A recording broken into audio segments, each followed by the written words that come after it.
What if I told you that um, leaving a massive, I mean, like a 50% tip for your waiter tonight might actually be a symptom of a totally corrupted character? Yeah, it's definitely a jarring thought, right? It really is. So welcome to another deep dive. Today, we are going to look at how the mundane things you do every single day, from the very specific way you hand over a tip to the exact takeout you order at midnight, how all of that might be revealing the hidden software running your entire life. It is a profound and, frankly, sometimes an uncomfortable framework to apply to our daily routines, but, that is exactly what makes it so useful for you, the listener, as we explore these concepts together. Yeah, and we have an incredibly rich stack of sources guiding us today. We are exploring the psychology of faith, action, and human nature, specifically through the lens of Chapter 17 of the Bhagavad Gita. Right, which is famously known as the yoga of the threefold faith. Exactly. And to unpack this, we're pulling from, well, a few things. We've got an in-depth traditional commentary by Swami Guru Bhaktananda from the Chinmaya International Foundation. We also have a highly distilled, kind of point-wise Reddit summary of the chapter, which is great for quick hits. And finally, an analytical article titled The Threefold Mirror of Faith. So we're really coming at this from all angles. We really are. And the synthesis of these sources, it gives us this comprehensive look at ancient human psychology, though we should probably note up front that we are exploring this as a psychological and philosophical framework. Right. We aren't here to, prescribe universal religious absolutes to anyone. We're really just trying to unpack what this ancient text argues about the literal mechanics of human behavior. And that is the mission today. We want to help you understand the internal operating system behind every single choice you make. We're going to uncover what these sources call an ancient blueprint for actively auditing and, well, potentially upgrading your character. So, where does this blueprint actually begin? Well, according to the text, this whole exploration is kicked off by a highly practical question from the warrior Arjuna to Lord Krishna.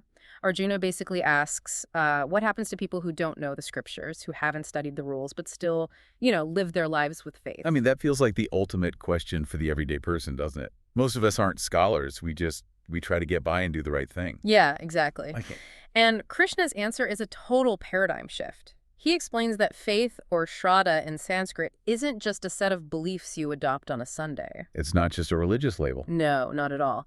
The text argues that faith is your inherent nature. The commentary explicitly states, and I quote, "As a man's faith is, so is he." Wow. Right, and this intrinsic faith is categorized into three modes of nature, which they call the gunas. Okay, let's unpack this, because I think I have a good way to look at it. Think of these three gunas as like different smartphone operating systems installed in our minds. Oh, I like that.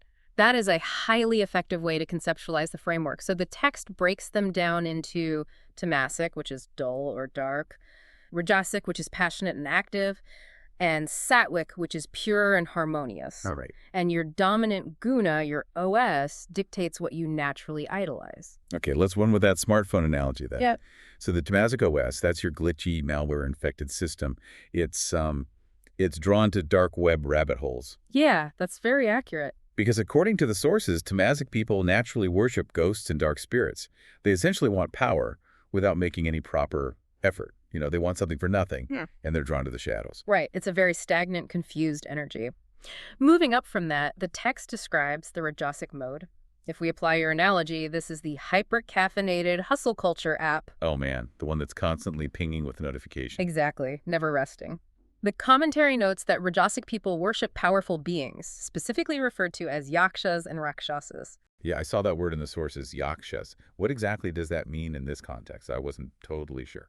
So in ancient Indian mythology, yakshas are often associated with hidden wealth, material prosperity, and earthly power. Oh, okay. So when the text says a rajasic person worships yakshas, it is describing a transactional faith.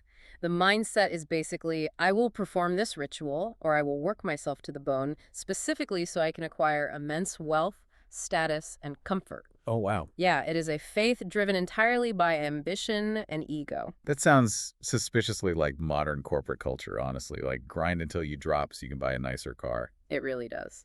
And finally, there's the sattvic OS. So this would be the fully optimized, peaceful, ad-free operating system. No glitches, no stress. Beautifully said. Sattvic people. the texts say, worship gods, seeking pure spiritual growth and internal harmony rather than, material favors or worldly dominance. And what's fascinating here is that this faith, this operating system we're talking about, it's presented as a variable. A variable. Yes.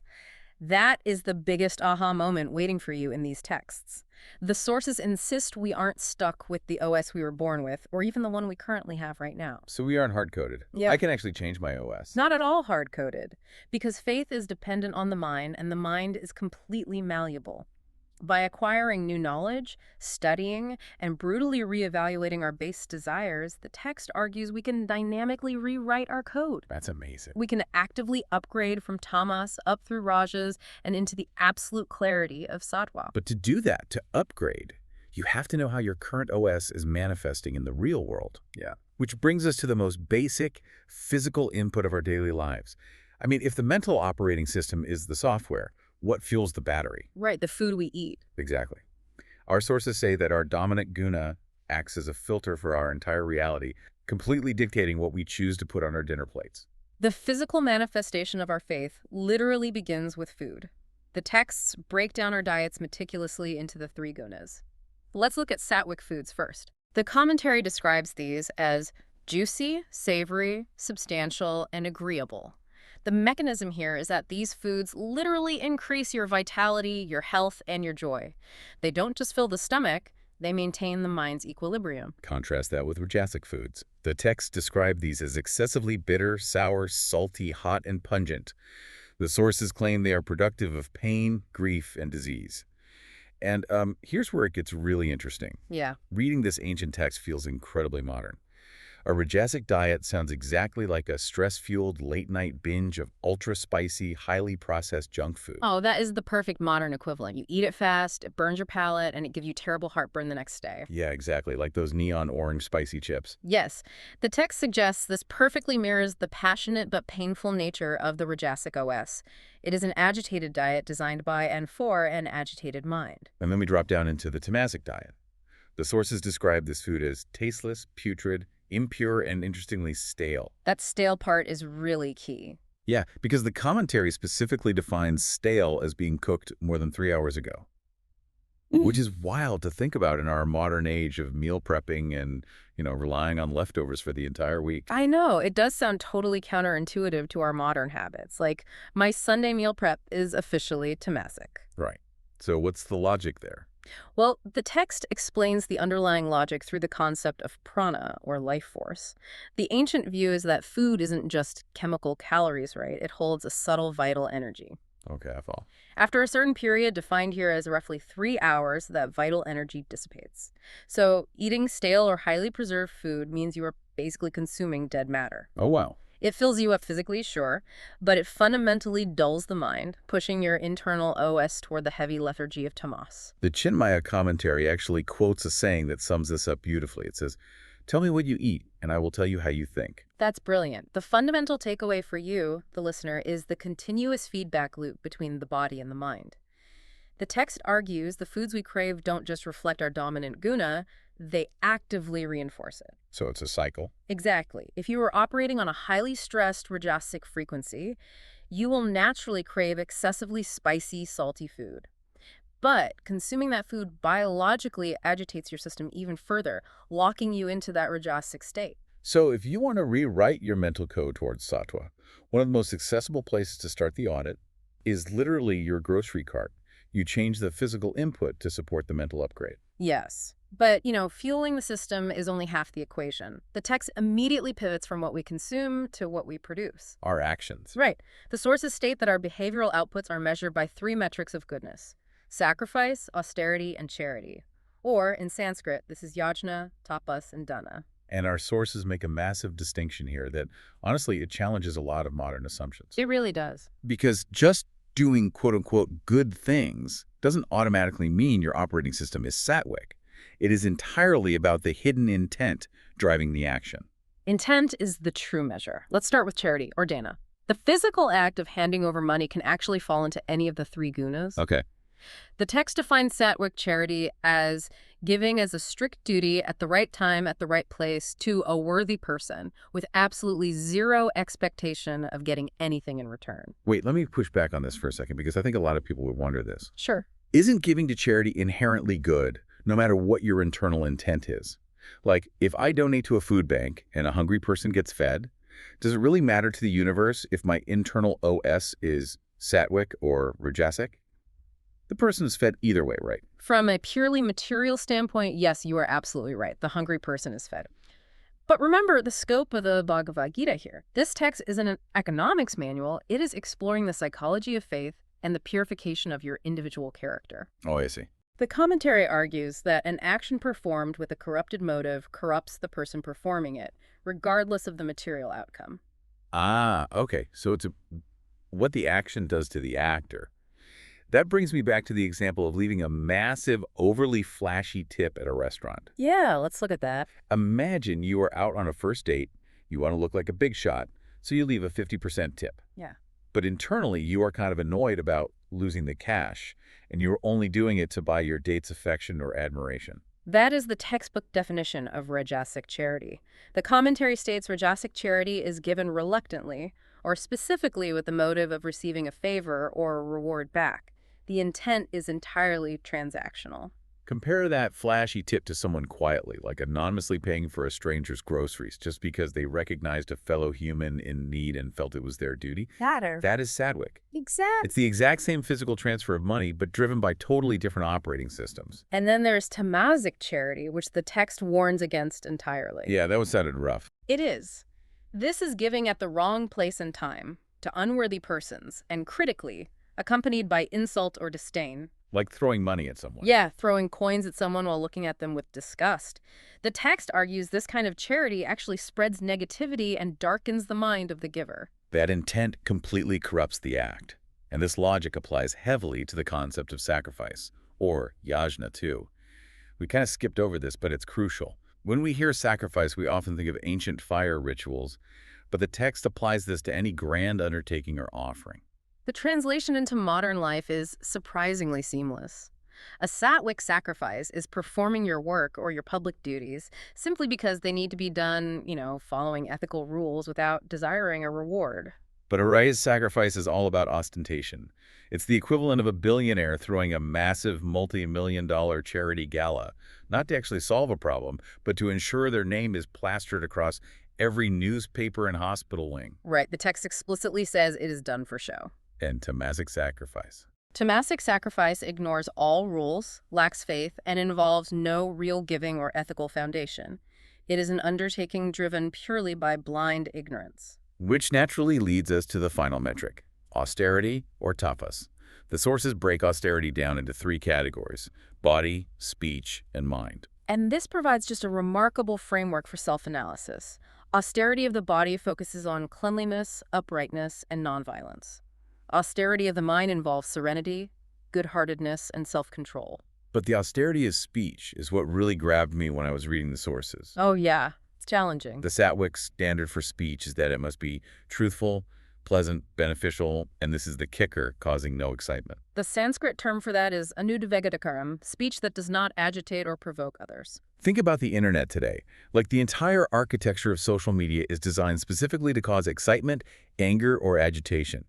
Speaking your truth in a way that is pleasant and causes no agitation is an incredibly high standard of behavior. If we connect this to the bigger picture, it becomes clear why intent is the ultimate battleground in this philosophy.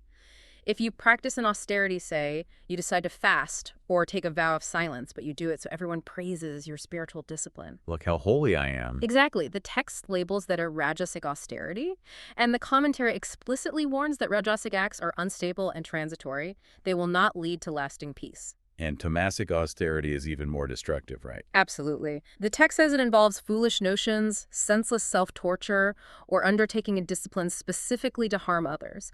It essentially weaponizes the concept of self-control. This is a perfect moment for you, the listener, to do a quick internal audit. When you examine your own daily acts of kindness, are there strings attached? When you speak, are you speaking to heal and clarify, or are you speaking to agitate and win points in an argument? It is a really tough mirror to look into. It is. But let's say you do the audit. You realize you genuinely want to operate in sattva. You are modifying your diet. You are trying to give anonymously without expectation. You are trying to speak truthfully and calmly. But, you are a human being. Mistakes will happen. Right. Unintentional ego will creep in. Our sources say the ancient texts actually provide a built-in bug fix for this exact problem. The ultimate spiritual course correction. The final section of chapter 17 introduces a purificatory mantra, Om Tat Sat. It is a tool specifically designed to cleanse our sattvic actions of those unknowable, unintentional errors. Let's break down the code of this mantra because it isn't just mystical chanting. There is a real psychological mechanism at play here. There is. It starts with Om. The sources say Om provides a flawless beginning. It welcomes the act and drives away obstacles. The text argues you utter Om to ensure your sacrifice or charity starts on the purest possible footing. It sets the internal frequency. Then comes the second component, Tat. This is the crucial psychological pivot. The commentary explains that uttering Tat specifically renounces the fruit of the action. It is the conscious detachment of the ego from the outcome. I want to focus on how that works for a second, because it is essentially you saying, I am doing this good deed, but I am actively letting go of whatever reward I thought I'd get for it. Yes. To put it in modern psychological terms, it functions almost like a pattern interrupt in cognitive behavioral therapy. Oh, interesting. You are about to do something good, but your brain naturally starts anticipating the dopamine hit of a reward, maybe praise from a colleague, or just a feeling of superiority.